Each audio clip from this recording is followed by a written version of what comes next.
Graça e paz. Nós temos aqui conosco também o irmão Diogo, a Jéssica e seu bebê, que está sem nome para mim aqui. Daniel, que beleza.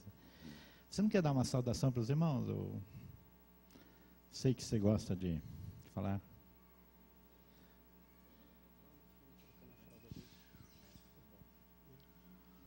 Graças e paz, irmãos. É muito difícil, mas é muito bom estar aqui, né? Às vezes nós procuramos nos programar, né? Acontece de um fim de semana os meus pais e os meus irmãos poderem estar aqui, outro eu, então é muito difícil até reunir a família e vir visitar os irmãos, mas muita coisa o Senhor tem feito nas nossas vidas, na cidade de Sorocaba. Muitas coisas têm acontecido boas e muitas coisas ruins também, porque muitas vezes quando nós trazemos saudações e abraços, nós compartilhamos as coisas boas que Deus tem feito. Mas também muitas coisas ruins têm acontecido, porque o inimigo tem trabalhado fortemente para destruir vidas e famílias, e muitas vezes nós nos dispomos a trabalhar pelas famílias, e mesmo assim existe uma guerra muito forte contra, né, as nossas vidas, a nossa família, e também contra a igreja do Senhor. Mas o melhor de tudo isso é que nenhuma das batalhas travadas contra o inimigo, a igreja do Senhor tem perdido, mas sempre prevalecido. Mas, alguns dias atrás, um pastor de uma igreja em São José dos Campos, que faz parte do mesmo ministério que nós congregamos, ele tinha acabado de chegar do Chile e ele estava compartilhando da palavra com a gente em Sorocaba, e ele disse que num certo culto, não me lembro se na casa de um irmão ou na própria igreja, ele estava ali compartilhando da palavra e teve uma manifestação ali demoníaca em um visitante, e ele somente estava observando, porque ele não conhecia ali, né, como eram os costumes daquele povo. Então o irmão veio e começou a repreender e expulsar o demônio, e ele observando ali uma cena, acho que comum de todos nós, né, esse fato, e o que chamou a atenção dele foi que quando o irmão o repreendeu, disse assim: eu te expulso em nome de Jesus Cristo, o Cordeiro de Deus que está sentado à direita de Deus. Aquele demônio olhou para a cara dele, ele até então estava com os olhos fechados, olhou para a cara dele e disse assim: tolo, ele não está assentado, ele já está de pé. Porque o tempo é muito próximo. E nós muitas vezes não atentamos para essas coisas. Nós muitas vezes esquecemos que o tempo e o que nós temos visto na televisão e no mundo afora, na nossa rua, no nosso bairro, na nossa cidade, nada mais é que a força e a velocidade que o inimigo tem trabalhado para destruir o plano de Deus, para destruir a minha vida, para destruir a sua vida, para destruir a igreja do Senhor. E o Senhor tem trabalhado com aqueles com que Ele pode contar, com homens como o Rodrigo tem falado aqui, no Paraguai, trabalhos que têm sido feitos, mas só Deus sabe o quanto isso é dificultoso, o quanto isso é trabalhoso. Muitas vezes nós estamos, como o pastor Rui hoje comentando pela manhã, nós estamos como uma ovelha bem gordinha, né, só se alimentando, e nós esquecemos que a porta é estreita e apertado é o caminho. E quem for ovelha gorda não vai conseguir entrar. E para que isso não aconteça, nós precisamos nos alimentar, sim, mas nós precisamos também dar de comer. Nós precisamos também oferecer isso para o nosso vizinho, isso para o nosso colega de escola ou de faculdade, no nosso trabalho. Aonde nós estivermos, isso precisa acontecer. Porque o diabo tem trabalhado e nós compartilhamos muito das coisas boas, muito das coisas maravilhosas que o Senhor tem feito, e nós temos que compartilhar, mas também é importante sempre alertar que o diabo ele tem trabalhado muito para destruir as vidas que têm se achegado ao Senhor. Muitos jovens têm se achegado à nossa igreja, é uma igreja, eu acredito que 30%, 40% da igreja é jovem, né, e você vê a situação, os jovens já chegam, jovens de 24 anos, que já foram casados, estão separados, têm filho, já tem filho de 2 casamentos, e chegam na igreja completamente destruído. E o trabalho que nós temos que fazer, nós como igreja, Espírito Santo, é árduo. O porque ali vem maldições já sobre as crianças, já vem diversos problemas familiares, que isso já começa a trazer, era muito mais fácil, eu acredito, né, quando os costumes, né, natural dos homens eram seguidos, né, onde todos se casavam uma vez só, com uma pessoa só e seguiam família. Hoje a coisa está tão perdida ao mundo, como nós costumamos falar, que quando as pessoas chegam realmente para o Senhor, eles chegam de uma forma terrivelmente destruídas. E trabalhar essas vidas é muito mais dificultoso do que simplesmente evangelizar uma criança e ela, desde o berço, ser criada aos pés do Senhor. Eu louvo a Deus por muitas crianças aqui, muitas crianças que eu lembro quando eu cheguei na igreja com 5 anos também continuam aqui e fazem valer aquele salmo que diz que 1000 cairão de um lado e 10.000 à minha direita, mas eu não seria atingido. E quando nós olhamos isso, nós imaginamos assim, de uma outra forma, mas muitas vezes esse texto quer dizer que muitos que caminhavam com você na igreja caíram. Muitos que estavam aqui desde que essa obra iniciou, estão congregando em outro lugar. Glória a Deus por isso. Mas muitos se perderam. Hoje mesmo eu fui ali na padaria comprar um salgado para minha esposa, e eu vi uma pessoa que atravessou a rua, e eu não sei o nome daquela pessoa, mas eu sei que ele congregava aqui. E ele me olhou, eu acho que ele me reconheceu, ele olhou, abaixou a cabeça, eu cumprimentei, ele me cumprimentou e continuou andando e foi embora. E essa é a realidade. Muitas pessoas se chegam, cada vez que eu venho aqui eu vejo rostos de pessoas novas, e eu olho, e isso é bom, porque a obra do Senhor tem sido feita. As pessoas têm se achegado ao Senhor. Mas, infelizmente, muitos têm deixado, por escolha própria, e outros, porque nós realmente não temos trabalhado com tanto amor. Não posso dizer daqui, porque não conheço toda a obra aqui, mas lá tem sido muito difícil, até pelas lideranças, né? Eu lembro quando eu era criança, meu pai ainda fala muito isso, que o pastor Disseu muito falava isso, ele falava assim, olha, um dia vocês vão ter a oportunidade, talvez, de sair daqui e conhecer outra igreja, e conhecer como é o mundo lá fora. Não o mundo, mas as igrejas lá fora. E o que vocês podem ver, o que é muito natural ver, e nós ficamos indignados com isso, é a mistura que tem sido ministrado. A palavra adulterada, a palavra misturada às pessoas. E as pessoas têm comido e têm se alegrado com aquilo que não é a verdade. E isso é muito natural. O número de igrejas que trabalham dessa forma, que têm um interesse diretamente relacionado a um pastor, a um líder, é muito grande. E a maioria das igrejas tem trabalhado dessa forma. E eu louvo a Deus por este trabalho, eu louvo a Deus pelas igrejas que daqui saíram, pelas pessoas que escutam, né, a palavra de Deus neste lugar, porque realmente têm escutado a genuína palavra. Mas com certeza tudo isso vai ser cobrado. O Senhor cobra de mim aquilo que eu aprendi. O Senhor cobra de você aquilo que você aprendeu. E Romanos, capítulo 1 inteiro, a partir do versículo 18 principalmente, Deus fala que ele vai ser cobrado aqueles que até não quiseram conhecer a Deus. Aqueles que fugiram de conhecer. Eu não vou naquela igreja porque eu sei que eu vou descobrir que tem coisas ali que eu não quero parar de fazer. Eu não quero deixar de fazer. E a palavra de Deus diz que o peso que virá sobre essas vidas também é muito grande, da parte de Deus.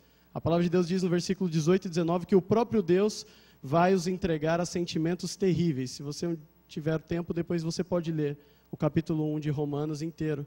E ele vai falar sobre isso. Então, assim, o que eu posso dizer é que muitos jovens têm se achegado à obra do Senhor, jovens já com seus 13 anos, adolescentes, que a mãe não quer ir para a igreja, mas ele quer ir.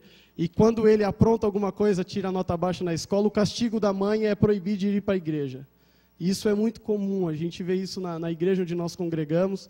Então é muito complicado, mas nós louvamos a Deus porque muitas pessoas têm se achegado aos pés do Senhor, principalmente porque têm percebido que o tempo está cada vez mais próximo, o tempo está cada vez mais encurtado, e o inimigo sabe disso. E como relatado através desse pastor de São José, né, o inimigo mesmo já declarou, ele já nem está mais sentado, ele já está de pé, porque o tempo está muito próximo. Nós ouvimos isso há muito tempo, mas a verdade é que o inimigo tem prevalecido sobre muitas pessoas, sobre muitas igrejas, infelizmente. Muitas heresias têm sido ministradas, e isso nós nós estávamos sábado passado, teve um encontro de jovens em Campinas, e nós não tínhamos como estar indo por causa do Daniel. Então nós ficamos em Sorocaba e resolvemos visitar a igreja de um pastor. É um pastor que conhece o Paulo Franco, já andou com ele, conhece um pouco do jeito dele. Então nós fomos lá visitar ele, ele falou que ia ter uma confraternização. E nós estranhamos que quando nós chegamos à igreja dele, ele é uma igreja de 100 membros aproximadamente, a igreja estava bem vazia, e ali conversando com ele, só que 50% da igreja fazia parte de uma família só, né? E ele ali compartilhando, falou que simplesmente a família falou, ó, estamos indo embora, nós vamos montar o nosso ministério, e tchau, Deus abençoe. E o pastor falou, não, só quero orar por vocês, e despediu-os, mas uma coisa é certa, né, que essa família com certeza irá se perder, porque saíram realmente com o propósito de querer montar o ministério da família, e o ministério tem o nome da família deles. Ou seja, a obra nós já vemos que já inicia de uma forma totalmente errada. E é muito triste quando nós podemos contemplar essas coisas, mas eu louvo a Deus porque, da mesma forma que nós temos visto o inimigo trabalhar de uma forma tão intensa nesta terra, no Brasil e nos 4 cantos do mundo, nós temos visto também o Senhor fazer grandes coisas. Nós temos visto também o Senhor manifestar a obra de uma forma tremenda, através daqueles que se dispõem, jovens, velhos e crianças, a todos, aqueles que se dispõem a servir ao Senhor.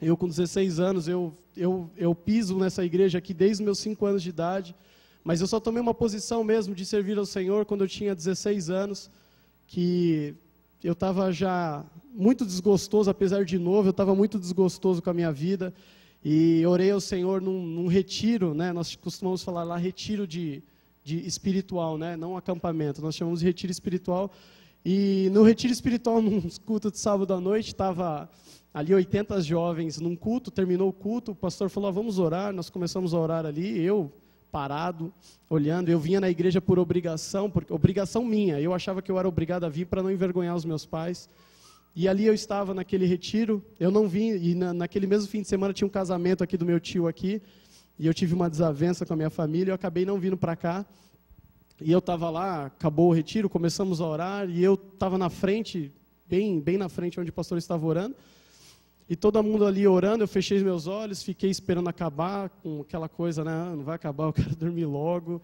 e o pastor ali orando, e daqui a pouco eu me cansei, quando eu abri os meus olhos, olhei, estavam os 80 jovens no chão, clamando, gritando, no chão empoeirado, e só eu de pé. Aí eu olhei, eu fiquei envergonhado da minha posição. Falei, Deus, eu já vi tanta coisa acontecer, a minha vida é um milagre, a vida do Isaac também é um milagre de Deus.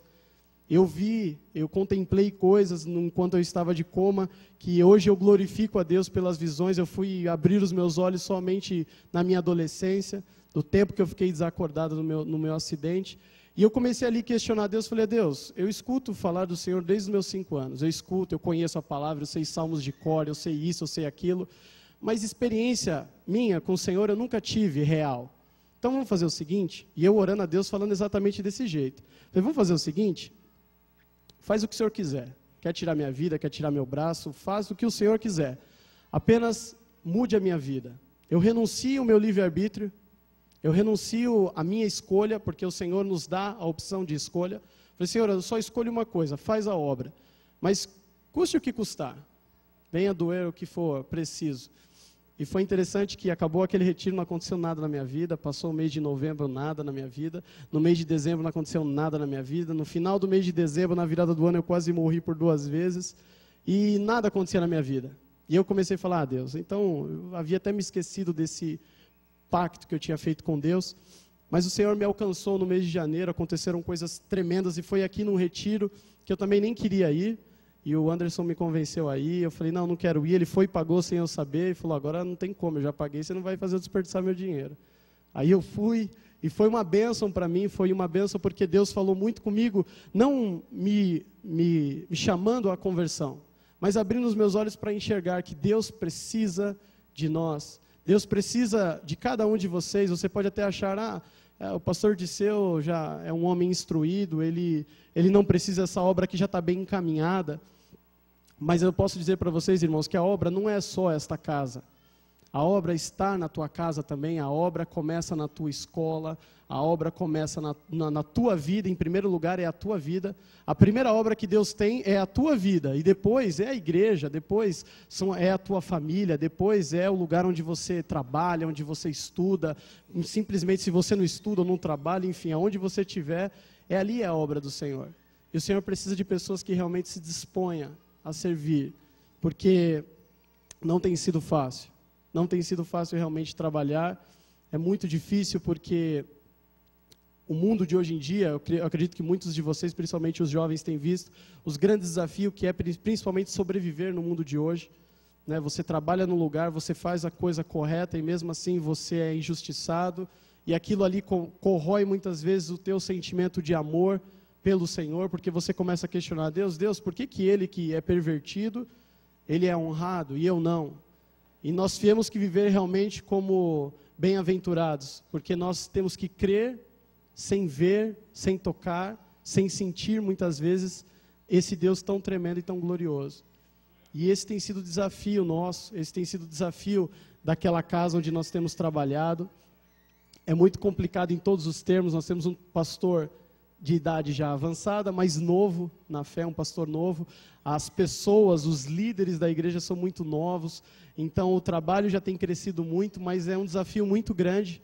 Mas eu louvo a Deus, meu pai mandou saudações, ele falou, olha, se você puder, manda um abraço pro tio Dirceu, manda um abraço para quem você puder lá, e o irmão Antônio, o irmão Osvaldo, mande para quem você puder. Eu falei, não, eu prefiro já então dar toda a igreja um abraço, um beijo da minha família, porque eu não tenho palavras para descrever. Às vezes eu tento compartilhar com a minha esposa, ela fica olhando assim sem entender, e eu falo, olha, é muito bom poder ir até lá, porque é ver não somente os irmãos, mas lembrar de tantas coisas. Quando nós estamos louvando, nós lembramos de tantas coisas que passamos, vivemos, e desde criança, ouvindo a palavra do Senhor, e eu choro muito ao Senhor, porque apesar de ter me entregado ao Senhor nos 16 anos de vida, eu perdi muito tempo da minha vida tentando ganhar a minha vida, e eu perdi. Só quando eu renunciei tudo, as coisas mudaram, as coisas começaram a se encaixar, comecei a cuidar das coisas de Deus, e Deus começou a se preocupar com as minhas coisas.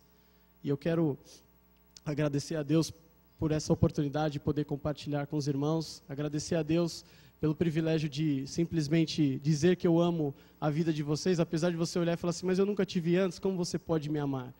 Isso faz parte da obra gloriosa do Senhor, é amar simplesmente por saber que você é meu irmão, de sangue em Cristo. E isso é muito bom poder falar do Senhor, é muito bom poder agradecer a Ele por tudo que Ele tem feito. Nós estávamos evangelizando uma jovem esses dias atrás, e depois que nós saímos com o carro, eu e minha esposa, eu falei assim, olha, é muito bom viajar, é muito bom conhecer lugares novos, é muito bom comer num restaurante bom, é muito bom andar num carro, quando está calor você poder ligar o ar-condicionado, tudo isso é muito bom, amados. Trabalhar no escritório, ganhar bem, fazer isso, fazer aquilo, mas eu falei para ela, olha, mas não existe prazer maior do que uma vida chegar para você e falar, irmão, lembra daquele dia que você deu aquele testemunho? Esses dias uma irmã compartilhando com a gente, que Deus falou tanto com ela quando a gente estava ministrando uma palavra sobre dízimo e ofertório, e Deus falou com ela sobre santidade. Eu falei, amém. Deus tem o plano dele, nós estamos falando de um assunto, mas o Senhor, a palavra de Deus diz que é o Espírito Santo que comove os nossos corações ao entendimento da palavra. Então, às vezes nós falamos de um assunto e o Espírito Santo está ministrando outra coisa no teu coração. É muito bom realmente. Eu posso falar para todos os jovens que estão aqui, se vocês acham que eu tenho cara de velho, já tenho uns cabelinhos brancos, eu tenho 24 anos. E uma coisa eu posso dizer para vocês, servir a Deus vale a pena. Não tem nada melhor.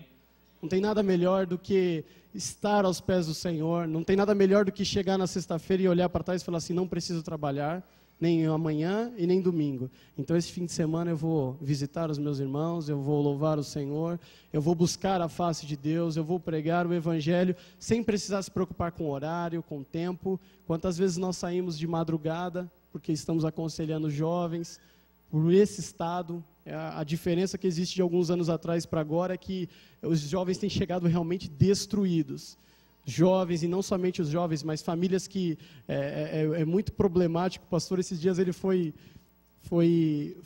apresentar os visitantes. Isso aconteceu também com um jovem que toca no louvor com a gente. Quando ele chegou na igreja, levantou ele, a mãe dele, e o pastor perguntou como é o nome da irmã Sandra, seja bem-vinda. E como que é o nome da outra irmã? Luiz Rodolfo. Que parecia uma mulher, ele, cabeludo, totalmente diferente. E a coisa está cada vez mais complicada. E isso exige cada vez mais uma intimidade nossa com Deus, porque exige muito mais a nossa postura, a nossa firmeza diante do Senhor. A palavra de Deus diz em João, eu só queria deixar esta palavra para os irmãos.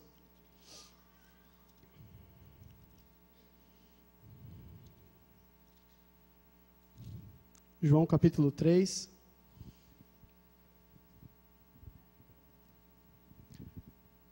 Eu vou pedir desculpa aos irmãos, porque, principalmente a minha esposa, que assim, eu creio que todos os pais que estão aqui, eu sou pai há 4 meses e pouquinho, e é complicado, quando a gente sai de casa, parece que está levando a casa inteira.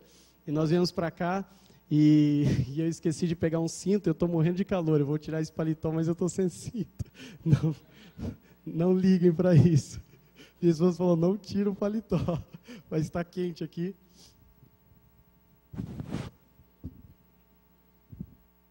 Nós esquecemos o cinto. A gravata também está meio torta. João capítulo 3, versículo 29.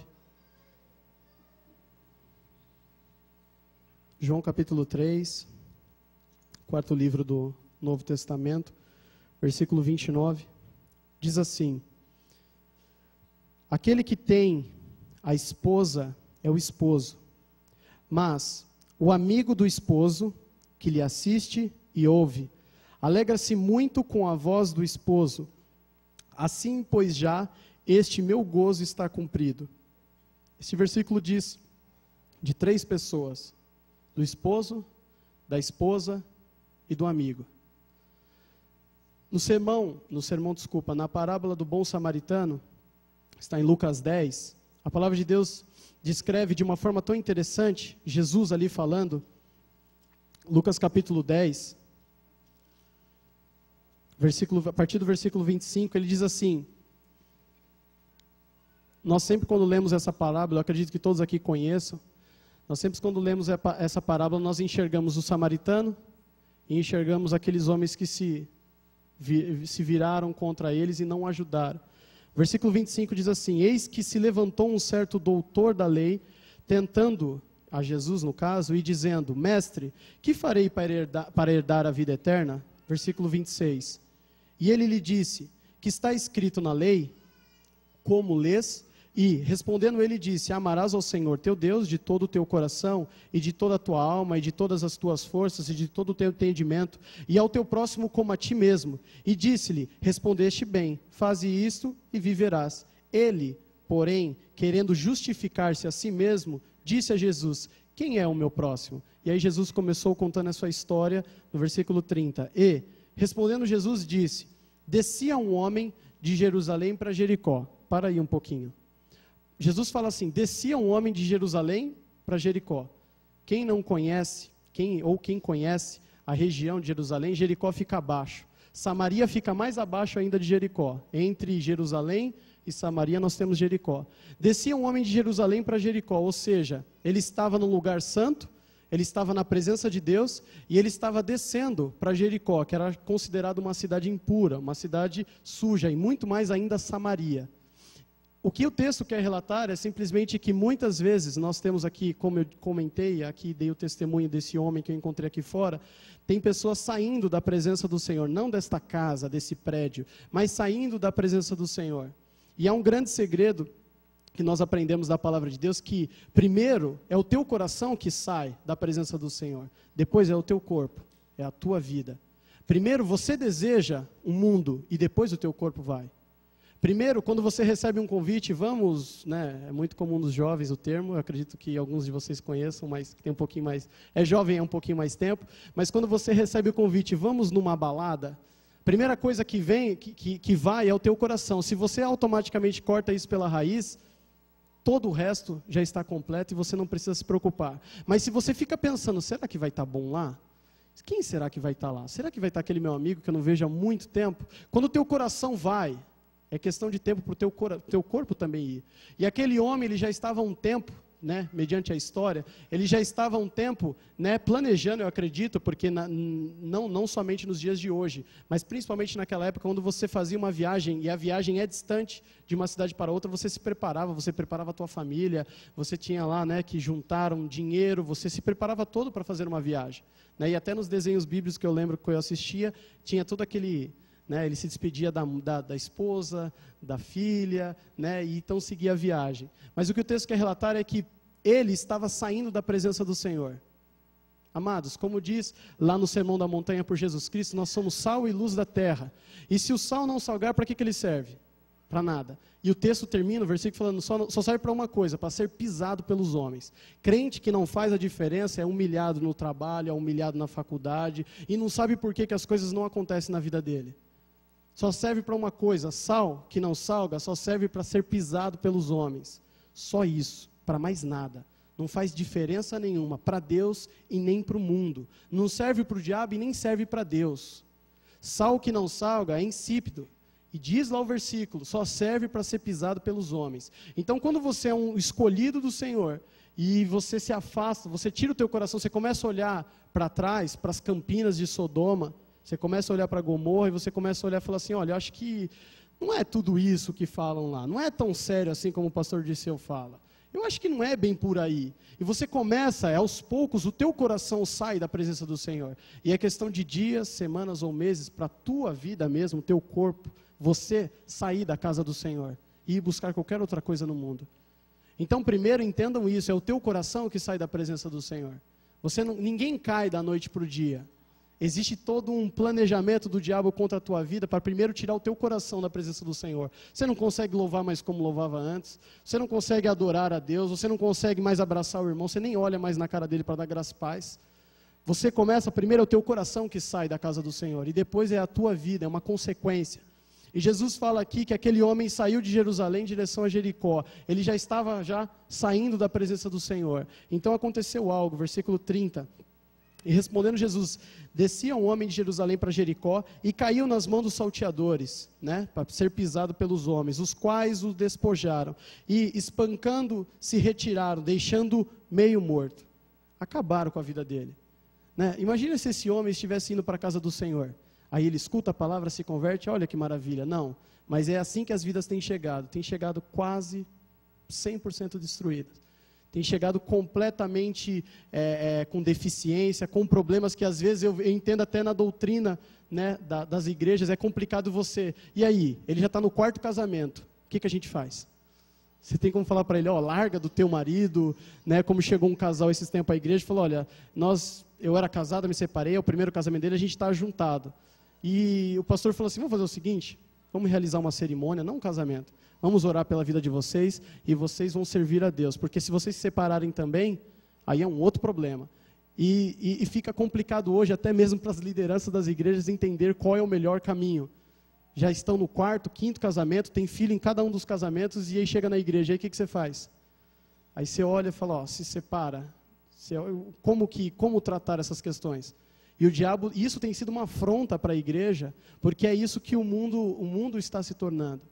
E esse homem, então, ele foi abordado por esses salteadores, e eles deixaram numa situação, como diz a palavra de Deus, meio morto, quase que morto, quase que a vida dele foi ceifada. E aí acontece aquilo que nós já conhecemos, no versículo 31, e ocasionalmente descia pelo mesmo caminho certo sacerdote, era um homem que conhecia a palavra, e, vendo-o, passou de largo.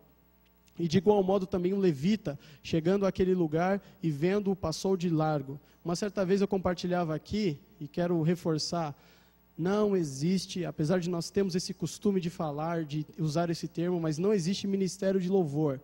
Existem grupos de louvor. Se você acha que somente, eu já toco na igreja, eu já estou fazendo a obra, não se engane por isso. Paulo fala que as vidas que ele conquistou é a obra de Deus. Então tocar aqui, ou simplesmente pregar, não é a obra por completo. A obra de Deus é você e sou eu. Quando nós alcançamos uma vida, ela é a obra de Deus. não é tocar aqui no louvor. Então isso daqui é uma luta. Eu faço parte do grupo de louvor da igreja, eu sei a batalha que nós enfrentamos para poder subir aqui todos os cultos, para poder louvar, os desafios que nós temos para poder chegar na casa do Senhor, né? E muitas vezes você precisa que o grupo inteiro esteja, né, em pleno acordo, na plena visão, e é muito difícil. Às vezes um está brigado com a mãe, o outro brigou com a mulher, o outro está com raiva do pastor, e aí você, né, tem que, porque nós somos o canal da bênção, o Espírito Santo opera em nós para depois trazer a igreja para adoração, e isso daqui não é ministério. Tá? Isso daqui não é o suficiente para aqueles que tocam. Eu falo porque eu também faço parte desse grupo. Tocar aqui não é o suficiente. Louvor e adoração é obrigação de todo ser que respira, não é ministério. Ministério é em particular para vidas, para algumas pessoas Deus separa. Ministério são coisas diferentes. Mas quando nós falamos de louvor é obrigação. Não importa se você está com uma guitarra, uma bateria, ou se você está aí no banco. Ministério de louvor não existe. É obrigação nossa louvar e adorar a Deus. Amém? Segundo ponto que ele fala, então, assim, que esses homens, então, passaram de largo. Eles tinham o que oferecer para aquele homem, mas não fizeram nada. Eles tinham comida, eles tinham remédio, porque na casa de Deus, se vocês não sabem, o sacerdote e o levita, eles moram dentro da casa do Senhor. E dentro da casa do Senhor tem vinho e também tem azeite. Nós vamos falar disso aqui na frente, já falo o versículo sobre isso. Eles tinham como oferecer a cura, mas não ofereceram. Mas não vamos nos deter a isso. Versículo 33. Mas um samaritano, para que vocês entendam, o samaritano é judeu, tá? É judeu, só que ele é um povo um pouco rebelde, que não seguia tanto as tradições das 12 tribos, exatamente, não se misturavam, e os samaritanos se misturaram com algumas gentes e acabou virando um povo imundo para os judeus, mas também era judeu. Então o samaritano, que ia de viagem, chegou ao pé dele e vendo, moveu-se de íntima compaixão e aproximou-se e atou-lhes feridas, deitando-lhe azeite e vinho, e pondo sobre ele a sua cavalgadura, levou para uma estalagem e cuidou dele. Primeiro ponto, o que eu tenho mais visto, irmãos, e eu estou sendo muito sincero com vocês, o que nós temos mais visto é aquele que a igreja, aquele ali é uma benção, olha, desde os 6 anos de idade, ele fala 5 salmos, todo dia ele vem aqui, olha como ele louva, ele sempre está no primeiro banco, ele pula, ele dança, olha, esse é uma promessa, ele quando crescer vai ser, e aí quando cresce vai para o mundão, e aquele que ficava lá no fundo conversando, que a mãe beliscava, descia, dava varada, e aquele vira uma bênção, e é o que eu tenho mais visto, é isso, porque muitas vezes nós trabalhamos segundo aquilo que nós podemos ver. Nós olhamos assim, pastor, por que o pastor levantou diácono naquele irmão? Aquele irmão chega atrasado, ele faz isso, ele faz aquilo, pastor tem, faz parte da panelinha. Eu acredito que o pastor do seu já deve ter escutado muito isso. Por que o pastor só anda com aquele ali fala mal, aquele fala mal do pastor? Olha, o pastor levantou aquele homem, olha, o pastor ungiu aquele, a obreiro, a diácono, o pastor fez aquilo. O pastor acho que não conhece a vida dele. Eu só quero dar um exemplo. Não sei se vocês conhecem um homem chamado Jesus Cristo. Ele escolheu 12 homens. A Bíblia costumava relatar só alguns. João, costumava falar também de Pedro, costumava falar Tiago também, né? Nem falava dos 12 como um todo. Falava também um pouquinho de Judas. Um vendeu ele, um traiu. Ele comia do que ele tinha a fornecer, ele vivia debaixo da bênção daquele homem e ele simplesmente traiu. Pedro, né? Era aquele homem que, quando viu os homens ali se apoderando de Jesus, cortou a orelha de um. E teve um que era chamado discípulo do amor, que um dia ele estava andando, aí ele olhou, viu um pessoal pregando, falando do amor de Cristo, e ele falou assim, Deus, se você quiser, a gente pode pedir, desce fogo do céu e queima todo mundo. Esse era o discípulo do amor. Jesus não sabia escolher? Jesus não sabia escolher? Claro que sabia. Mas é que nós muitas vezes ficamos olhando, por que o pastor escolhe esse? Por que Jesus escolheu Pedro? Porque ele sabia o que seria de Pedro depois. E muitas vezes nós somos orientados a fazer algo, não, é esse. Mas Deus é esse, irmão? Esse irmão não quer nada com Deus, é esse. Deus, mas ele nem presta atenção, ele dorme o culto inteiro.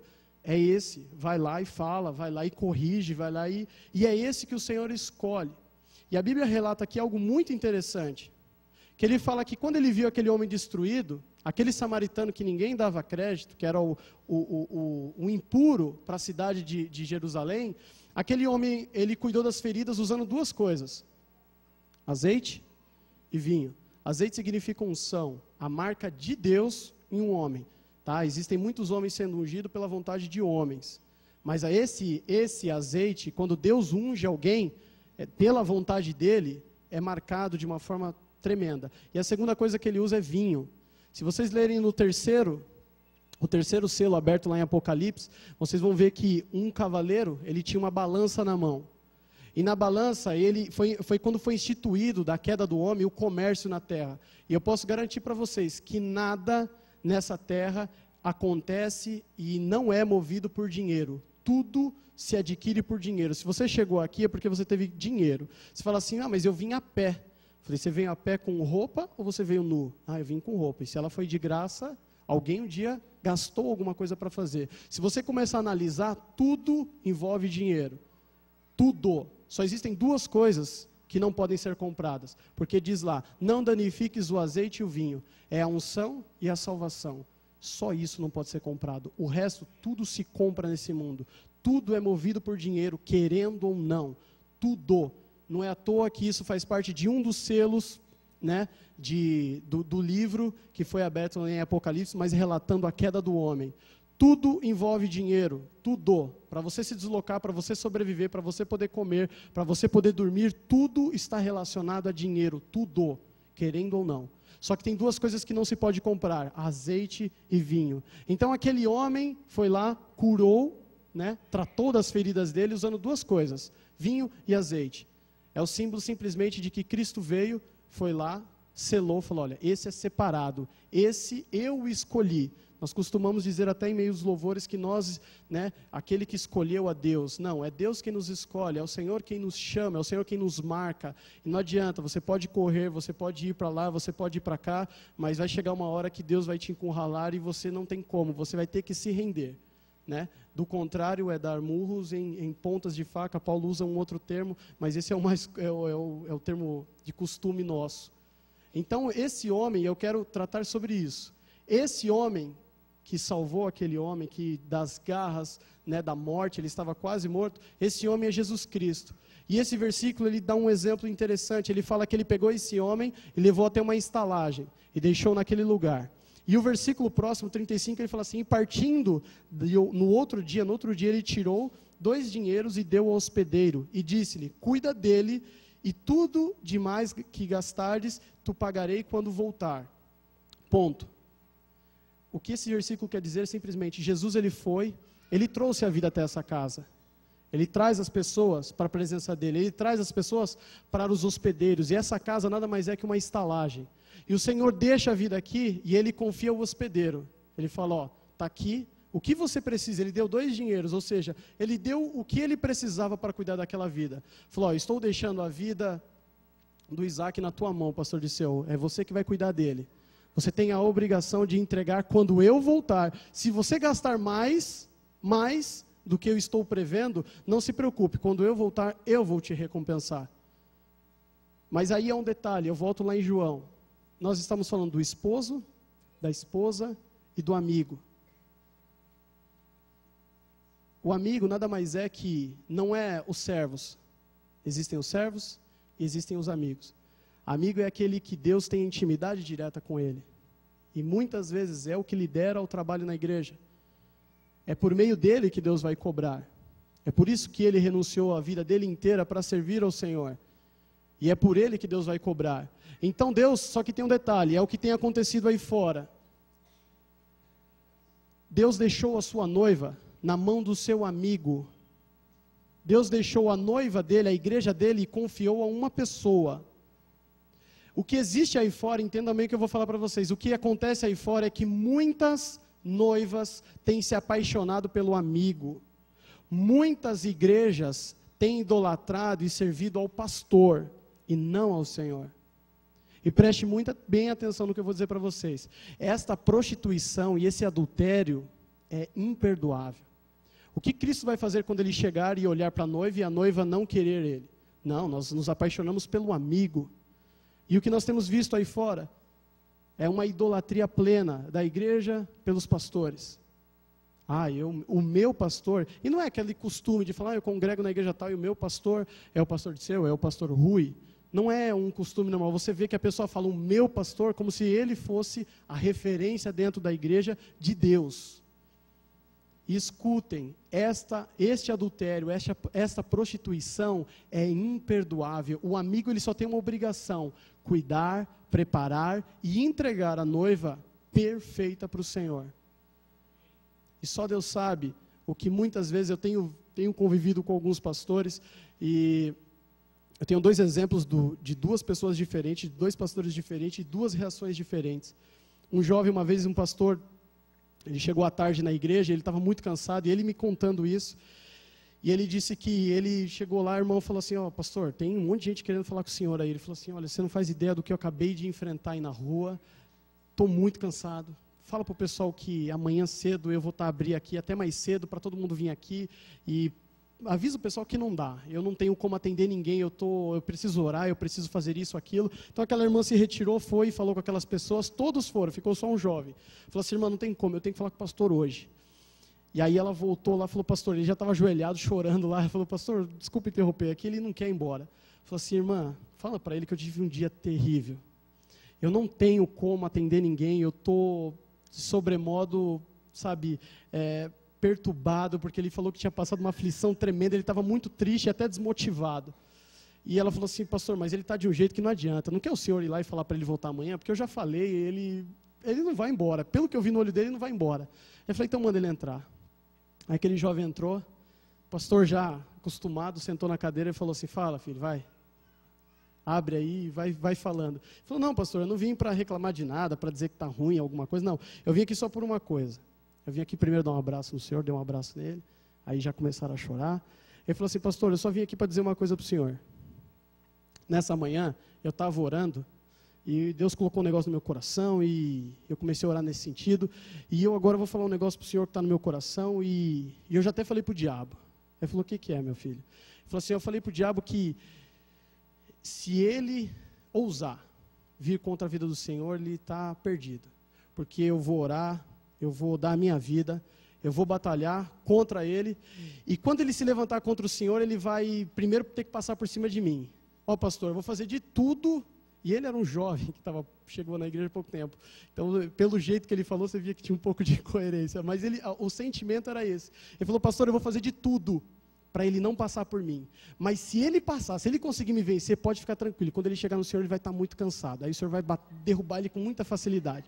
Pastor, eu estou aqui me dispondo a ser um escudo do Senhor. Aquele pastor que estava cansado, estava até desesperançoso, até da igreja, ele abraçou aquele jovem, deu um beijo nele e falou: era tudo que eu precisava ouvir hoje. E o mesmo jovem, não esse jovem, um outro jovem fez isso com o pastor, para vocês verem a diferença de como que andam as coisas. Foi, abriu seu coração e falou uma coisa bem parecida com relação a isso, porque eu vi. E o pastor olhou para ele e falou: não precisa orar por mim não, irmão. Pode ficar tranquilo, porque Deus é o meu escudo, é a minha fortaleza, e não se preocupa comigo não. Faz a tua parte, serve a Deus, não se preocupa com o pastor não. O pastor não precisa de escudo. Né? Nós entendemos, é óbvio, que não é essa pessoa, esse jovem, né, motivado, alegre, né, porque o jovem é assim, você às vezes tem que segurar ele, e não é esse o foco, mas a intenção do coração dele é essa, e é assim que nós devemos ser. Jesus, em alguns momentos, ele tinha que ter, e ele se ajoelhava para orar, e quando ele olhava para aqueles 12, que eram os 12 que iam pregar o evangelho para o mundo inteiro, ele se via sozinho. E quantas vezes o amigo de Deus, aquele que cuida da igreja, ele chega na casa dele, né, tem o pastor que nós congregamos, ele fala: ninguém faz ideia do que é um travesseiro de pastor. Ninguém faz ideia do que é aquilo. E muitas vezes ele olha, ele começa a orar, ele começa a olhar para trás, ele vê que ele não pode contar com ninguém. Ele não pode contar com Pedro, que diz que vai fazer isso, vai fazer aquilo. Ele olha para o discípulo dele do amor e vê ele falando umas coisas meio... Ele olha e fala assim: não posso contar. E Jesus começava, eu acredito que ele olhava, ele falou assim: Deus, é para eles que eu vou deixar o cajado? É para eles que eu vou deixar essa responsabilidade? E ali Deus confortava, porque a obra de Deus, como diz a palavra, ela é estranha. A gente não entende. A gente não entende por que Deus escolheu aquele, por que Deus escolheu esse. Mas o mais importante desse texto é isso. É que o Senhor confiou a cura daquele homem a um hospedeiro, dentro de uma estalagem. E um dia ele vai voltar para falar: cadê? Ó, tá aqui, ó. Tá bonitinho, tá do jeito... cadê aquele homem que eu deixei? Jesus, eu tentei, eu falei, eu perdi madrugadas de sono porque isso acontece, eu fiz isso, fiz aquilo, mas ele resolveu ir embora. Jesus vai olhar e falar assim: É uma pena, porque a escolha está dentro de cada um de nós, servir ou não servir a Deus. E eu creio que também existirão aqueles que o Senhor virá dar contas, e com certeza vão ser de muitos, e falar, cadê aquele que eu deixei? Ah, Senhor, ele ficou muito ruim e acabou morrendo. Acabou o vinho, acabou o azeite. Você não comprou? Eu falo, não, o dinheiro que você me deu acabou. E o texto deixa bem claro isso, que Jesus fala, se você precisar de alguma coisa, tira do teu bolso, faz você pela tua força, faz você pelo que eu já te deixei, faz você pelo que eu já te ensinei. Não se preocupa, que a tua recompensa, quando eu voltar, eu vou te dar. E entenda uma coisa, promessa, tá? Do contrário que a gente vê na televisão e aí fora, promessa não é dada para qualquer um, não. Abraão era o que de Deus? Amigo de Deus. Deus deu uma promessa para Abraão e nós vivemos essa promessa. Só que Abraão, para receber uma promessa de Deus, ele era amigo, só amigo. Ele não era conhecido. Você lembra de Jó? Jó era isso, Jó era aquilo. Abraão era amigo, ele andava com Deus. Nós vemos aí todo mundo, aí eu recebi uma promessa, irmão, eu recebi uma promessa de Deus. Olha, como a gente tem o costume de falar, do trono a promessa, viu? Veio do trono. E nós falamos, e é verdade, e isso é muito costume a gente escutar, olha, eu recebi uma promessa. Promessa, Deus, homem pode dar, Deus não dá para qualquer um. Deus não faz pacto, aliança com quem não tem aliança com Ele. E que isso não seja uma realidade no nosso meio, que seja realmente uma estalagem onde as pessoas acham aqui cura, onde as pessoas acham realmente um abrigo do que tem acontecido aí fora. Nós viemos aqui, costume dizer isso, né, nosso lá, nós viemos aqui carregar as nossas baterias, mas isso significa que em casa a gente não faça nada, que a gente não leia a Bíblia durante a semana, que a gente não ore, mas aqui é o momento que você desliga o celular, eu acredito que todos desliguem, desliga o celular, põe a mulher ali do lado, não precisa ficar abraçado, você se desliga, você fecha o teu olho, você olha para frente e você adora o Senhor, você se entrega a Ele. Eu acho glorioso no congregar isso, que é o momento que você esquece que você está na terra, que você faz parte desse mundo, parte que eu digo, dentro de todo esse sistema, mas é o momento que você se desliga de tudo. Você não tem motivo para depois falar, Deus, eu não consegui louvar. Estava meio... É um momento que você tem que se desligar, porque aqui você não consegue pagar a conta. Tem algumas igrejas que já estão até colocando, não estou brincando não, colocando débito automático de dízimo, para você fazer pagamento, já na igreja direto. Mas aqui, eu acredito que essa estalagem vai por... até a vinda de Cristo, continuar trabalhando desse jeito. Aqui é o momento que você não tem como resolver seus problemas. Você não tem como pagar suas contas, você não tem como ir lá e falar para ele, ver se ele dá mais um pouco de crédito para você pagar. Não tem como você sair e fazer a compra do mês. O Benedito está sem fralda, tem que comprar. Aqui não tem o que você fazer. E até pelo horário já está tudo fechado. Aqui é o momento que você para, se desliga e fala assim, olha, ou você adora a Deus, eu acho tremendo isso, que Deus colocou, é uma instituição que virou uma tradição. Num dia que não tem o que você fazer mesmo, domingo não tem, você vai no banco, o banco está fechado, você não tem o que você fazer. Aí, para não você ter desculpa de falar, Deus, eu não consegui adorar a Deus porque eu tinha que pagar aquela conta, senão ia ter juros, aí você já viu o devorador, e não tem. Ele já colocou o culto num dia, no horário, para que você se desligue realmente. E muitas vezes você vem... Deus quer falar com você e você não escuta. O foco do Senhor, amados, é ter uma igreja plena. O que o Senhor fala sobre os dons? O que o Senhor fala? Olha, buscai os melhores. Você tem profecia, você tem línguas, você tem a interpretação das línguas. Só que é interessante, por que existem os dons? Por que existem essas coisas? Por que o Senhor nos deu essas ferramentas, vamos chamar assim, para a edificação da igreja? Mas ele deixa um caminho muito interessante no final, e já para iniciar o capítulo que fala só sobre amor, ele fala, mas dessas coisas não tem tanto valor. Se vocês viverem somente pelos dons, vocês vão ser uma igreja que precisa de um profeta. E eu estou levando em consideração que é um profeta de Deus. Você precisa de um homem ou de uma mulher que fale em línguas e que traga a interpretação, porque Deus quer falar com todos. Mas ele diz em Coríntios, um pouco antes do capítulo 13, Coríntios capítulo 12, só que ele diz assim no último versículo, no 31, portanto, capítulo 12, versículo 31, portanto, procurai com zelo os melhores dons, ou seja, olha, tem dom né? Se você leu do 1 até o 30, tem dom de tudo que é jeito. Tem esse, tem aquele, tem, né? Como eu dei os exemplos aqui. Procura o melhor. Ali Paulo, né, inspirado pelo Espírito Santo, estava falando, não, procurem os melhores, para que a igreja seja edificada. Mas depois que vocês estiverem plenamente funcionando, andando conforme a vontade de Deus, ele diz assim, eu vos mostrarei um caminho mais excelente. Aí ele inicia o capítulo 13 falando sobre o amor. Amados, pensa aqui comigo.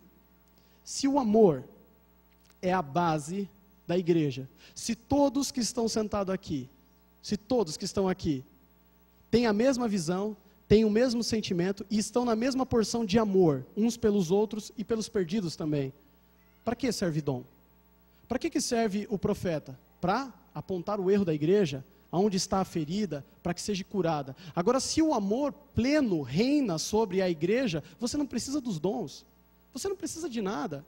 Por isso que ele diz, olha, e aí eu vos mostrarei um caminho mais excelente que esse. E aí ele começa no capítulo 3 falando do amor. Porque se tiver amor, não adianta dom, não adianta profecia, não adianta isso, não adianta nada. Se tiver amor, o amor cobre tudo isso.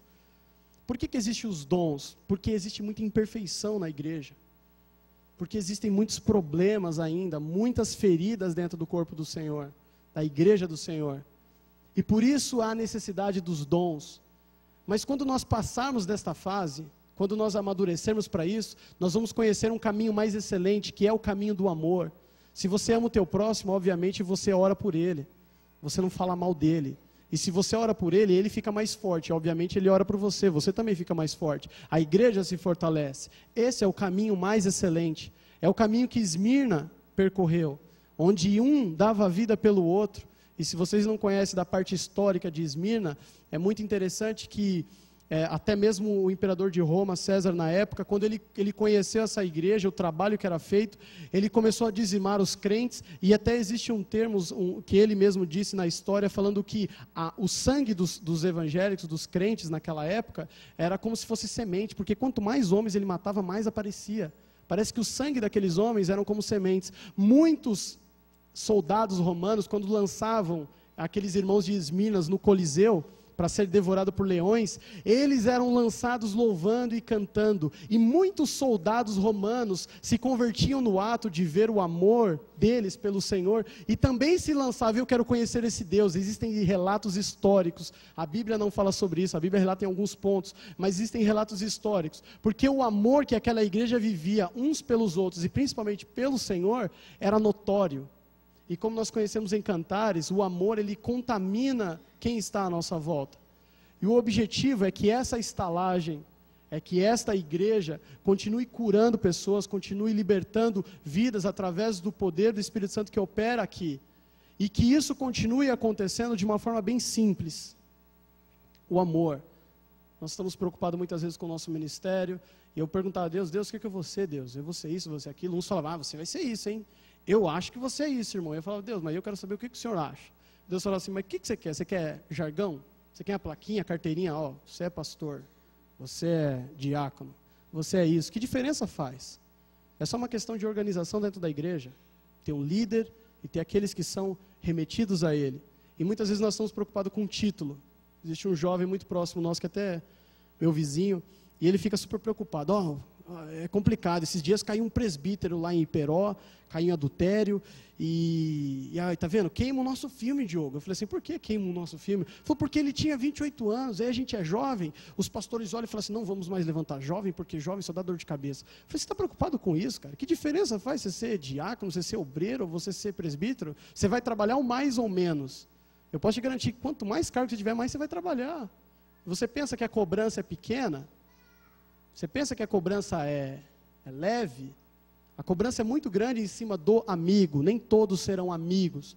Muitos serão servos e alcançarão a salvação, sim. Mas o amigo é aquele que não faz parte da noiva.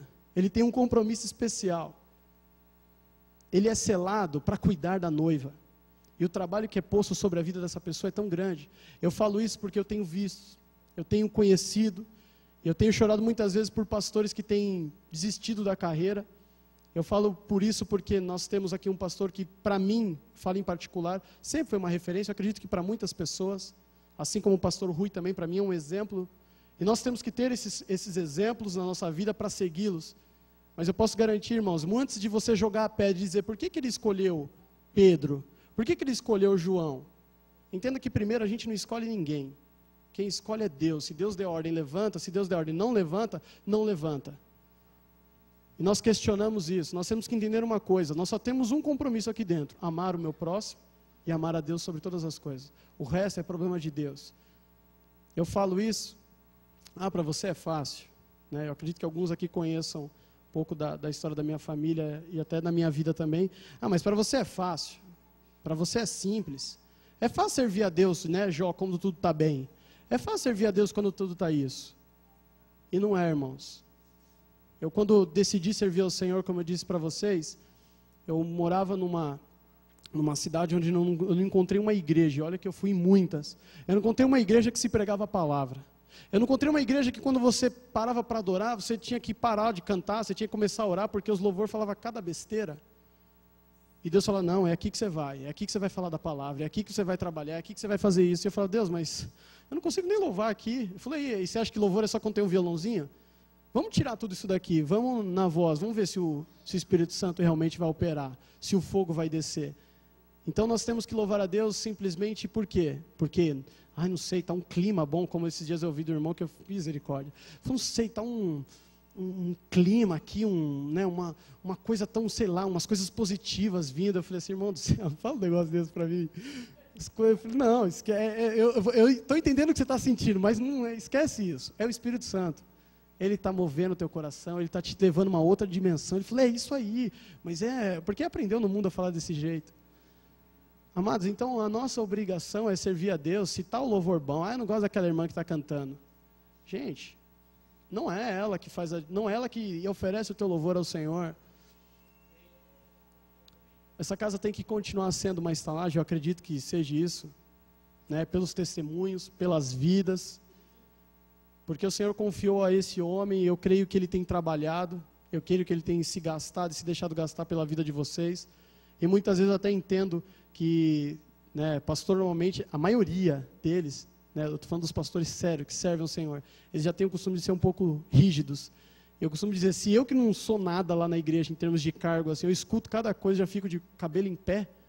Esses dias nós estávamos escutando umas coisas, a Jéssica falou, olha, fiquei sabendo disso, disso, daquilo. Eu comecei a chorar com ela na cama, porque é vergonhoso. Filhos de pastores, principalmente, que são perseguidos, e o pastor fica entre a igreja e a família. E muitas vezes não tem uma pessoa para lavar os pés do pastor. Não tem uma pessoa para dar um conselho, falar assim, pastor, estou com você. Falar isso que aquele jovem falou, foi imaturo, foi impulsivo, mas era o desejo do coração dele. E está lá até hoje.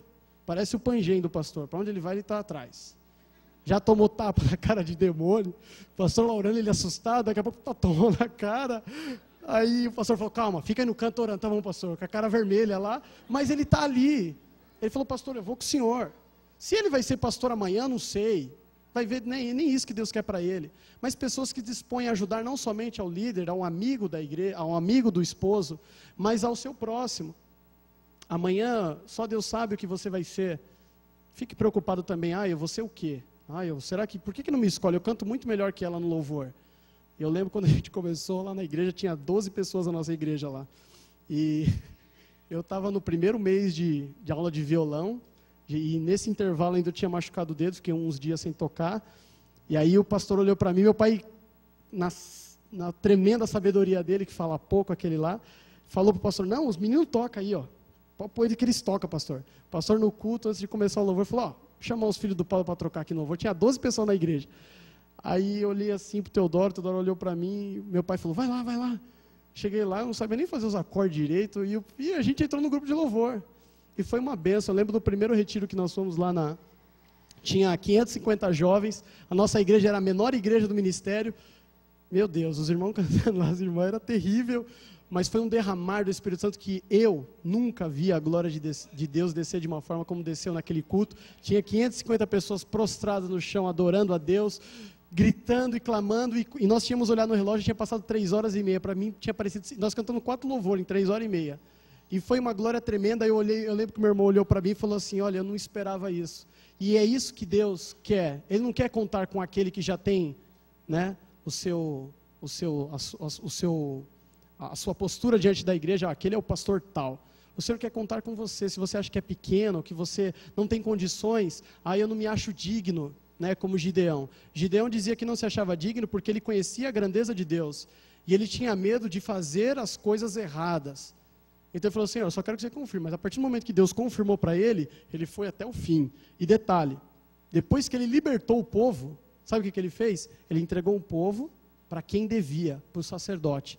Ele falou, já que eu libertei o povo, agora eu que vou mandar aqui. Não, ele voltou para a postura dele, ele fez a obra e voltou. Ele só fez o que Deus pediu para ele e voltou para trás. E continuou no trabalho dele. E o que Deus espera dessa igreja é que ela continue sendo uma estalagem. Não se preocupem com quem Deus confiou para liderar essa igreja. Porque eu acredito, pelas vidas e pelo reflexo que isso nós temos nessa casa aqui, esse homem tem trabalhado para servir a Deus. Mas e o nosso papel? E o nosso papel como servo? E o nosso papel como esposa? Nós temos realmente amado o nosso irmão? Nós temos realmente se disposto a orar um pelo outro? Nós estamos realmente dispostos a falar, Senhor, está difícil, mas eu vou encarar essa. Jovem, se você está preocupado com o teu emprego, eu vou dizer uma coisa para vocês, não é via de regra, tá? Porque eu costumo dizer com relação a livro, eu vi o livro daquele irmão, uma bênção aquele livro. Aí o livro dele, ele falou que o Espírito Santo desceu quando ele ficou falando glória, glória, glória 200 vezes sem parar. Aí o Espírito Santo tomou ele caiu, ele foi batizado no Espírito Santo. Não, irmãos, uma coisa é o que Deus faz na minha vida, outra coisa é o que Ele faz na sua. Tá? Eu arrumei um emprego, trabalhei 3 anos de graça, pagava para ir trabalhar. Depois de 3 anos, eu fui convidado para trabalhar no lugar. Eu estou há 6 anos trabalhando na minha área, eu nunca escrevi um currículo e mandei para ninguém. Mas Deus, por quê? Eu falei assim, Deus, vamos fazer o seguinte, eu quero fazer a tua obra. Só que se eu ficar entregando currículo, se eu ficar fazendo isso e aquilo, eu acho que eu vou perder muito tempo. Então eu passava meus dias visitando meus irmãos, pregando a palavra, e falei, Deus, eu estou estudando, e eu trabalhar, para falar assim, mas só quer, porque tem jovem também que só quer, só vou pregar a palavra, não estuda, não faz nada, só quer pegar a palavra. Não, eu trabalhava de graça, à noite estudando, e fim de semana eu passava o fim de semana inteiro na casa dos irmãos, na igreja, fazendo trabalho com os jovens. Eu falei, Deus, quanto ao meu emprego, o Senhor cuida. E trabalhando de graça e nada de ninguém me chamar. E aí então Deus foi abrir uma porta, depois eu fui para outro lugar, e aí uma outra pessoa ficou sabendo que eu estava trabalhando, me chamou, eu trabalho, quando eu arrumei esse emprego que eu estou hoje, é do lado da casa onde meu pai mora, onde eu morava na época, agora eu moro um pouquinho mais longe. Eu nunca mandei um currículo para nada, porque eu fiz um propósito com Deus. Eu falei, Deus, vamos fazer o seguinte, o Senhor cuida das minhas coisas. Eu nunca fiquei indo de igreja em igreja procurando namorada. Eu servia a Deus, mas também assim, né, irmãos? Se a irmã olhava para mim, eu olhava para ela, falei, bom, será? Vamos ver se é a vontade de Deus? Falar com o pastor dela, e aí, não, vamos orar, vamos ver o que vai acontecer. Não vai dar certo? Não deu certo, mas amém. Continuo sendo irmão dela, tá? Não fica, virei a cara, não olho mais na cara, não. E é assim, amado, você tem que fazer a tua parte é servir a Deus. Fica preocupado, será que Deus vai arrumar? Não estou falando que vocês não devem mudar currículo. Não vou escrever um livro falando, olha, nunca mandei currículo, por isso não mande currículo, é só orar que Deus abre. Não, é o jeito que Deus trabalhou comigo, Ele pode fazer da mesma forma que você pode, ou não. Por isso que eu não concordo muito com o livro, porque o livro ensina você a fazer o que Deus fez na vida dele. E aí você, por que não acontece na minha? Porque foi na vida dele. Então, eu não mandei currículo, eu não fiquei atirando para todos os lados para ver se eu arrumava uma namorada, eu não fiquei... Deus foi preparando as coisas. A minha esposa falou assim, vamos atrás de uma casa? Eu falei, vamos. O primeiro lugar que a gente foi, a gente comprou, em 15 minutos a gente tinha assinado o negócio lá, o moço falou, dá o cheque aí, e a gente foi, e eu falei, Deus, eu não tenho nem condições de pagar. E quando eu precisei, no dia do meu aniversário, Deus me deu uma bênção, eu fui lá, comprei a casa, fui pagando, estou pagando até hoje. E agora Deus deu a bênção de vou vender a casa para comprar uma outra, mas eu nunca fiquei assim, Deus, por favor, prepara uma casa para mim. Eu pensava da seguinte forma, se eu ficar perdendo tempo, quando eu dobro meu joelho, falando, Deus, prepara a casa, prepara o emprego, prepara a esposa, eu ganho tempo quando eu estou orando pelo meu irmão. Senhor, trabalha na vida daquele irmão, Senhor, cura isso. A minha esposa mesmo foi uma das pessoas que eu evangelizei, todo mundo falava que a gente já namorava. A gente ficou 2 anos e eu, pelo contrário, quando eu achei que ela estava quase desistindo do Senhor, eu falei, Deus, olha a minha cabeça, né? Eu fui, tinha um jovem que a gente estava pregando a palavra, eu falei assim, Deus, eu acho que eles se combinam, Deus. Eles são muito parecidos. Eu marquei uma viagem comigo, com ela e com ele. Falei, a gente vai lá para São José dos Campos, na casa dos irmãos lá. E aí eles vão na viagem junto, quem sabe eles começam o namoro, porque vai ser uma bênção. Ele é um servo de Deus, ela também. E pensei tudo isso e na minha cabeça. Aí nessa viagem, meia hora antes da gente sair, esse meu colega acabou não indo. Foi só eu e ela. E nessa viagem a gente se apaixonou e acabou se casando. Vê como que é os planos de Deus? E a gente não sentia nada pelo outro. Eu ajudava ela, a gente fazia estudo bíblico junto com os irmãos. Mas é assim que é o plano de Deus. Eu não ficava preocupado com o meu dia a dia. E o mundo hoje, a crise está assolando, está acontecendo isso, a crise de desemprego está aumentando. Amados, cuida das coisas do Senhor. Se você viu um jovem ali caído, leva ele para a estalagem. Porque eu tenho certeza que aqui tem duas coisas que ele vai poder experimentar que não podem ser compradas, que é a unção do Senhor e a salvação. Isso ninguém compra. Então, quando você vir alguém pelo caminho caído, traga ele para essa estalagem. Traga ele para este lugar, porque com certeza aqui a palavra vai ser ministrada, aqui as vidas vão ser transformadas. E não sirva a Deus pelo que Ele pode fazer por você. Se eu ficar desempregado, e eu falo isso porque eu fiquei 3 anos desempregado, pagava para ir trabalhar, e meu chefe falava, não posso. E contratando pessoas, e eu ali. Meu pai falava, Diogo, eu já ia para outro lugar, eu já ia buscar outra coisa. Eu falei, pai, eu tento, mas não consigo. Falar, não, você ficar trabalhando para esses homens, eles não te reconhecem nada, eles não fazem nada por você. Minha chefe uma vez foi engraçado demais, porque ela falou assim para mim, a gente está precisando de uma secretária. Eu falei, e aí? Ela falou assim, faz o seguinte, eu conheço um prefeito, liga para ele, fala desse nosso problema, vê se ele consegue bancar uma secretária para a gente. Eu falei, tá bom. Liguei para o prefeito, falei, tal, que era um órgão público, a gente tinha muito envolvimento com os prefeitos lá. Aí o prefeito falou assim, não tem problema, quanto que é o tempo? Eu falei, ela já estava pensando em 1 ano, pode deixar, em 1 ano, qual o salário? Eu falei, não sei, ele falou, 750 tá bom? Eu falei, olha, eu pensando para mim, eu falei, nossa, tá ótimo. Ele falou assim, então tá bom, pode deixar. Eu cheguei para minha chefe, ele liberou R$750 durante 1 ano. Ela falou, maravilha, amanhã a gente começa o processo seletivo, chama a secretária e paga para ela. E eu já estava 1 ano e meio lá, eu olhei para ela e falei assim, e eu aqui, vou continuar trabalhando de graça? E ela falou, não, Diogo, pode ir. Só que foi interessante que no lugar onde eu trabalho hoje, quando a pessoa recebeu meu currículo, ela olhou para mim e falou assim, eu não acredito que você trabalhou 3 anos. Eu falei, tá aí a carta. Ela falou, Diogo, eu já vi pessoas trabalhando 1 mês, 2 meses como voluntário, mas 3 anos. Eu falei, olha, foi 3 anos. Ela falou, olha, eu estou sendo sincero para você, por mim eu já te contrato, eu só tenho que falar com o seu chefe, seu futuro chefe. Falou com ele, o cara falou, nossa, então ele é bem empenhado. Eu falei, Ela falou, Eu falei, então pode contratar ele. Nem meu currículo, eu nem tinha. Ela falou que tinha o meu currículo, e eu nunca fiz meu currículo. Eu falei, você não tem meu cadastro? Ela falou, não, tem o seu currículo. Eu falei assim, mas eu nunca escrevi meu currículo. Ela falou, não interessa, o que importa é que eu te achei. Eu falei, então tá bom. Amados, você tem que se preocupar com as coisas de Deus. É difícil, porque às vezes a gente começa a chegar às contas, a gente começa a pensar no nosso futuro, mas é servir a Deus, é simplesmente amar Ele sobre todas as coisas. Ame ao Senhor, não faça nenhum mal pelo teu irmão, não dê motivo para ele reclamar de você, dê somente motivos para ele te amar, para ele realmente servir e você servir a ele.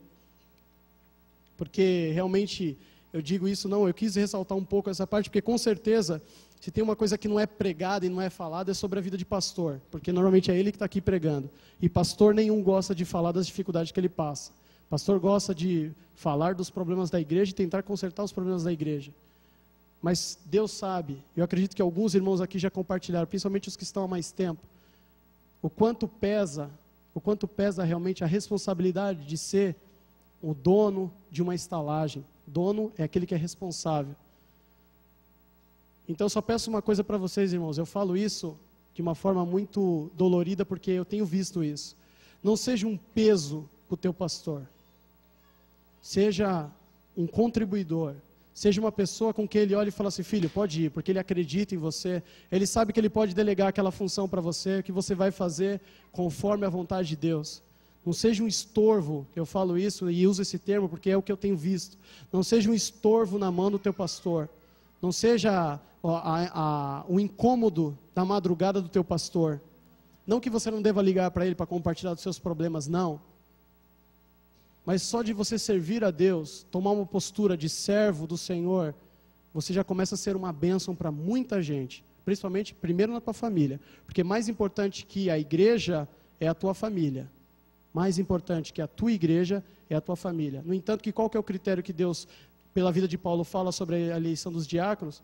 Se ele não for bom, né, na casa dele, se ele não sabe educar o filho dele, se ele não sabe ser um marido, ele não pode ser diácono. Ou seja, primeiro é lá. Se você não ama a tua esposa, se você não ama o teu filho, se você não ama o teu marido, você não pode ser nada para Deus. Para Deus você não serve. Você já viu um médico usar bisturi sujo? Ele só usa coisa esterilizada, limpa. Para Deus usar você para curar as vidas que estão aí fora, você tem que estar limpo. E começa na tua casa. Se o teu pai olha para você e não vê em você uma bênção, se a tua mãe olha para você e também não vê em você uma bênção, nem os seus irmãos, tem alguma coisa errada e essa coisa está errada em você primeiro. Então, primeiro nós temos que ser uma bênção na nossa casa, que é o mais difícil. O mais difícil é ser uma bênção em casa, porque é lá que você acorda mal-humorado, é lá que você acorda, chega do trabalho irritado porque o seu chefe te chamou a atenção. E se você for uma bênção na tua casa, se tua esposa olhar para você e falar assim, olha, eu te amo em Cristo Jesus, você é uma bênção na minha vida, é que a coisa está certa. Se você, né, teu marido olhar para você e falar assim, olha, você é aquela mulher lá de Provérbios, eu achei. Olha, você está no caminho certo. Você já tem agora a habilitação para começar a fazer coisas na obra de Deus, na casa de Deus. É muito sério, irmãos. É muito sério o que nós temos falado. É muito bom o que Deus tem feito. Mas vamos deixar para curtir muito disso quando a gente chegar na glória. Por enquanto aqui, Miqueias 2:10. É trabalho. É só trabalho. É muito trabalho. É muito peso. É muito, realmente, joelho dobrado durante as madrugadas, durante o tempo que você tem de chamado livre. Não seja realmente um estorvo na casa do Senhor. Seja uma bênção. Essa estalagem precisa de gente, precisa de pessoas que tenham habilidade para ministrar, para ensinar. Não aqui em cima, tá? Não aqui em cima. Porque para você subir, para pegar, o Senhor antes quer que primeiro você seja uma bênção, depois na tua casa, depois nos lugares onde Ele te colocar, você vai ser uma bênção na mão dEle. Mas primeiro você tem que começar na tua vida. A primeira obra é a tua. É o teu caráter que precisa ser moldado. Nós precisamos falar menos e fazer muito mais. Muito mais. A igreja não precisa de profeta, a igreja não precisa de homens e mulheres que falem línguas, a igreja precisa de pessoas que amem. Esse é o caminho mais excelente. Que amem primeiro a Deus, que ame o teu próximo. A igreja precisa de pessoas assim. O amor ele está além de tudo que é falado. O amor quebra qualquer pregação. Você pode ficar 40, 1 hora, 2 horas falando. Um abraço, como a irmã esses dias falou assim, olha, eu cheguei aqui no culto de terça-feira de oração destruída. Sentei, os louvores, não consegui louvar, pregação, orar, nada. Mas, amados, eu vou falar um negócio final, na hora que eu estava saindo, a última pessoa que eu cumprimentei, que eu dei um abraço, ele me deu um abraço, quando eu já estava soltando ele continuou me abraçando, falou, olha, é uma bênção, eu agradeço a Deus por você estar aqui. Eu de olhar para você, eu estou feliz. Aquela pessoa se sentiu completamente restaurada e trouxe ânimo para ela continuar a carreira. O amor está por cima de tudo isso, por tudo isso. E antes de tomar as suas decisões, escolher o que é bom para você, escolha primeiro o que é bom para Deus. Primeiro o que é bom para Deus. Porque dessa estalagem, o Senhor vai cobrar do amigo. O amigo tem trabalhado. E nós? Falo por mim mesmo, irmãos. Muitas vezes a gente eu falo para minha esposa, eu durmo 5 horas por dia, de segunda a segunda. E tem hora que eu falo, Deus, eu acho que eu gasto tanto tempo nas minhas coisas. Eu gasto tanto tempo pensando nos meus projetos. Vou fazer isso. Eu gasto tanto tempo pensando, é tão lindo aquilo ali. Será que a gente consegue comprar? Será que a gente consegue fazer isso? Será que, pastor, eu estava pensando em fazer um negócio aqui na igreja super bonito. Eu queria colocar uns negócios aqui, o pastor olha e fala assim, faz, filho, você quer fazer, faz. Só antes, traga aí o orçamento, vê para você ver se a igreja tem condições de pagar. E a gente fica preocupado com coisinhas assim. Às vezes a gente nem cumprimenta o irmão direito, passa, nem olha, não visita, não conhece. Às vezes eu tenho vergonha, porque uma igreja que nós congregamos hoje, aquela que tinha 12, tem uns 120 membros. Às vezes eu passo por irmão, eu fico olhando para ele e falo, meu Deus, como que é o nome dele? Ele vem, ô Diogo, e dá um abraço, eu fico olhando, irmão, ainda bem que a gente tem esse escape do irmão, né? Irmão, vai lá, é paz do Senhor, né? Paz do Senhor, irmão, e abraça. E aí, como é que tá o Daniel? Ai, meu Deus, ele sabe até o nome do meu filho. E a Jéssica? Eu falei, tá bem, irmão. Ai, que bom, então. E eu fico olhando, então tá bom, irmão. E é vergonhoso, eu falo assim, Deus do céu. Aí eu pergunto, irmão, como que é o nome daquele? Aí eu sempre falo com o Luciano dá risada, você não sabe? Eu falei, não sei. Aí ele fala o nome do irmão. E é vergonhoso porque a gente não se conhece. É um corpo que não se fala. Tem um detalhe, viu? O dia que o dedo for cortado, ele morre. Tá? Você quer ir para uma outra igreja, você quer conhecer. Aí eu quero saber o que tem aí fora. Eu quero saber o que pregam aí fora. Posso dizer, irmãos, que são pouquíssimos os lugares onde a gente pode ouvir a palavra de Deus genuína. Pouquíssimos, pouquíssimos. E existem ainda desses pouquíssimos homens que querem fazer a obra, mas ainda não estão preparados. Mas têm a intenção boa, mas não é o suficiente a intenção. O conhecimento da palavra está acima de tudo isso.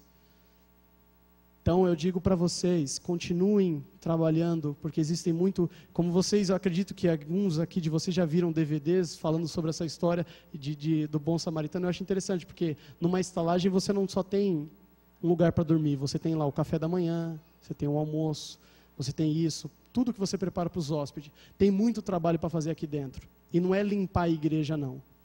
É o teu irmão que muitas vezes está vindo, esses dias... Eu fui para casa chorando, nem compartilhei com a minha esposa, porque tinha um irmão que meu pai estava conversando com ele, eu fui lá, dei um abraço nele. Falei, irmão, como é que estão as coisas? Ele, estou quase me matando. Eu falei assim, que isso, irmão? Ele falou assim, não, E ele faz parte de um trabalho que a gente tem em Araçoeba, que é uma cidadezinha próxima, que é como se fosse o Colônia aqui, né? Eu falei, o que foi? Ele falou, meu filho pediu um tênis. Eu falei assim, como assim? Ele falou, ele pediu, que falou que é um Nike aí, não sei o quê, custa R$300. Eu falei, mas o irmão não tem condições de dar esse tênis. Ele falou, não, então, isso que eu falei para ele. Eu falei, o que ele falou? Ele falou que ele vai vender droga para comprar o tênis. Aí eu peguei a arma que tem lá em casa, minha mulher que não deixou, eu quase me matei. Aí eu comecei a olhar, e foi interessante, eu não falo isso porque minha esposa, eu virei, né, eu falei, só um momentinho, o pastor tinha me chamado. Aí na volta, minha esposa olhou para mim assim, falei, e aí, a gente vai comer no Habib's? Aí eu olhei para ela assim, ela na inocência dela, né? Ela estava na inocência dela. E a Tati quer que a gente vai comer no Habib's junto, vamos fazer isso, vamos fazer aquilo. E eu fiquei olhando e falei assim, Deus, como a gente perde tempo com as nossas coisas? E o irmão que estava sentado do meu lado estava pensando em se matar naquele dia. Eu estou dizendo isso porque eu falhei nisso. Eu estou dizendo isso porque isso com certeza acontece. A gente tem perdido vidas para o diabo porque nós estamos preocupados com o nosso emprego, com o nosso namoro, com o nosso casamento. Não com o casamento, que o casamento está mal. A gente está preocupado em fazer uma segunda lua de mel. Vamos viajar. Vamos fazer isso, vamos fazer aquilo. E as pessoas estão morrendo. As pessoas estão sendo destruídas porque nós não estamos cuidando dessa estalagem. E eu abracei aquele irmão e falei, irmão, o que eu posso fazer por você? Comprar o tênis? Ele falou assim, não, eu sei porque se eu comprar o tênis, amanhã vai ser outra coisa. Eu falei, primeira coisa, irmão, conselho meu, joga fora essa arma. Segunda coisa, vem aqui, a gente vai orar. Vamos ver, eu não sei, eu fiquei estarrecido, eu falei, Deus, o que eu faço? O que a gente faz? E a gente, como dizem Hebreus, nos 3 últimos versículos do capítulo 5, nós muitas vezes não estamos acostumados com o reino de Deus, então a gente não sabe nem o que fazer. Mas os perfeitos, eles têm os sentidos exercitados para discernir o que é bom e do que é ruim. Por isso que muitas vezes chega uma situação, a gente não sabe o que fazer, porque a gente não é experimentado. A gente não tem vivência com o Senhor. A gente está aqui no catolicismo evangélico, só nos domingos, bate nosso cartão, louva 6, 7 louvores, escuta a palavra, que entra por aqui, quando entra e sai por aqui, mas a prática do amor não está acontecendo. A prática do amor não está acontecendo. Isso pesa muito para quem lidera. E quem paga realmente esse preço são as pessoas que estão sendo perdidas aí fora. São as pessoas que estão se perdendo. E eu acredito que aqui não é muito diferente do que tem acontecido lá fora. E como aquele demônio disse, e eu tenho certeza de que não foi nada para espantar ou alguma coisa do tipo, mas é que é a realidade. A vinda do Senhor está muito próxima. Muito próximo. Eu tenho engordado nos dois sentidos, amor. Todos. Eu tenho engordado no físico e na palavra. E nos dois sentidos eu tenho dificuldade para emagrecer. E ovelha gorda, irmãos, não vai passar pela porta. Não vai passar pela porta. Não se esqueçam que saíram quase 3 milhões de pessoas do Egito. E só 2. Nem aquele, lembra do exemplo? Nem aquele que todo mundo esperava. Ah, mas esse era o preferidinho. Nem Moisés entrou, irmãos. Nem Moisés. Temos as razões, não é esse o objetivo. Mas o que o texto quer relatar é que nem Moisés entrou. Nem aquele que falou, não, aquele ali é uma bênção. Mas na casa dele, trabalho dele, nem Moisés entrou, irmãos. Josué e Calebe.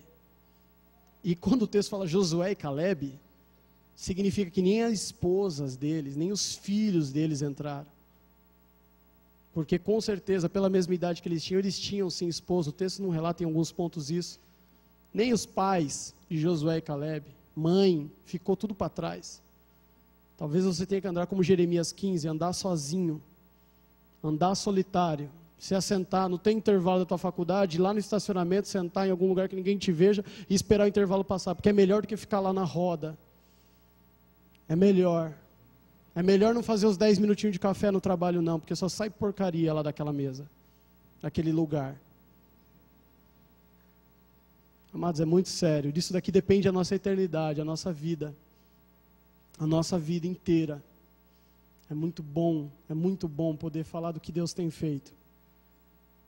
Mas eu acho que é mais importante agora no momento. Acho que a gente vai ter a eternidade para falar de tudo que Deus fez. E é importante, porque traz edificação para a igreja falar as coisas boas. Mas eu acho que também as astúcias ciladas do diabo, o que ele tem feito para destruir a igreja de Deus, também tem que ser dito. O esposo conhece o amigo. Eu garanto para vocês que aqui nós temos como referência um homem, o pastor Disseu, mas eu acredito que ninguém aqui idolatra. Se idolatra é porque é tolo, porque ele nunca ensinou isso. Mas tem pessoas aí fora ensinando a idolatrar o amigo. Seja como um bom hospedeiro e traga sempre para a casa do Senhor pessoas, e mais do que isso, contribua para a salvação dessas pessoas. Não fica se preocupando se você vai aparecer, não. O pastor não olha aqui, limpei o banheiro, fiz aquilo, pastor, fui visitar tal pessoa. Não se preocupa com isso, irmãos. Se preocupa com quem vai te chamar, quem vai te aparecer. Olha, pastor, eu fiz isso, eu fiz aquilo. Não se preocupa com isso. Primeiro que, se vocês não sabem, o tabernáculo foi feito, sabe de que forma? Ele pegava a madeira, cortava a madeira, lixava a madeira, você é a madeira. Se você olhar lá como é o passo a passo de tudo, porque Deus deu até como fazer, ele pegou as madeiras, falou, você vai pegar as madeiras, disse, eu quero cedro, eu quero isso, eu quero aquilo, tá? E se vocês não sabem, eu já trabalhei com madeira. Você corta a madeira e deixa lá no meio da floresta secando, meses. Não é secando da água não, secando a seiva. Deixa meses. Deus faz isso quando você chega na igreja, ele te corta e joga sozinho no deserto. Deus, mas cadê meus amigos? Você vai ver que você não vai ter ninguém, você vai ficar no chão lá um tempão. E ali Deus vai começar a tratar. Ele vem, corta. Depois que ele corta, ele lixa, e lixar dói, porque sai pedaço. Depois ele vai, lixa de novo. E ele vai, lixa de novo. Chegou no ponto, maravilha. Ele corta no tamanho certinho, bonitinho. Vai lá, prega você no lugar onde você tem que estar lá no tabernáculo. Prega aquele irmão que você mais gosta, prega do lado. Do lado. É assim que Deus faz. Ele não vai pôr a panelinha, não. Ele vai pôr do lado. Falar, você que vai ser o líder da escola das crianças, então quem vai te ajudar é o João. Ai, Deus, eu odeio o João. É ele mesmo que vai te ajudar. E quem escolhe é o pastor. Por quê? Porque Deus fala com ele. Ele fala com o amigo. Ele não compartilha. Promessa não é dada para ninguém. Ele compartilha com o amigo e o amigo passa para a esposa. Aí ele põe você lá na parede, do lado. Vem e dá uma outra lixa uniforme, para todas as madeiras ter a mesma dimensão. Depois de tudo isso, fala assim, que bonitinho, estou pronto, agora eu sou a parede do templo. Aí sabe o que Deus vem? Ele vem e joga ouro. Ele cobre de ouro. Ouro significa a glória de Deus. Ele te esconde. Você fala, não, depois que Deus fez tudo isso, ainda ele vai e te esconde, porque a glória não é tua. A glória não é tua. A glória não é minha, é do Senhor. Aí ele vem e te cobre de ouro, e você fala, Deus, mas ninguém vai aparecer. No reino de Deus ninguém aparece, quem aparece é o Senhor. Ele é o foco. Não é o amigo, não é a esposa, é o Senhor. E é assim que Deus faz. É maravilhoso como foi feito o tabernáculo, é impressionante porque é dessa forma. Ele moe, ele trata e depois é só ele que aparece. É tudo. Por que Deus cobria tudo de ouro? Porque ouro significa glória, significa honra, e é tudo dele. Nenhuma peça aparecia, nenhuma madeira aparecia, era tudo ouro, porque era ele que tem que é ele que tem que aparecer sempre. Amém. Deus abençoe poderosamente as nossas vidas, porque nós precisamos de oração lá. E eu também tenho orado sempre por vocês. Não posso orar por todos os nomes. Eu sei, tem irmãs aqui que oram por mim, porque falam isso. Irmão, estou orando por você. Eu falo obrigado, porque olha, tem vezes que a gente acha que não precisa, mas acontecem coisas que nos levam a acreditar que nós precisamos cada vez mais um do outro. Se você puder, de uma forma sábia e não incoerente, ser um escudo para o teu pastor, seja. Só de você não atrapalhar, você já está ajudando muito, pastor. Só de você não atrapalhar. E aí, quando você aprender a não atrapalhar, você vai começar a aprender a ajudar. O caminho mais excelente é o amor. É o amor. Amém? Vou passar para o pastor do céu.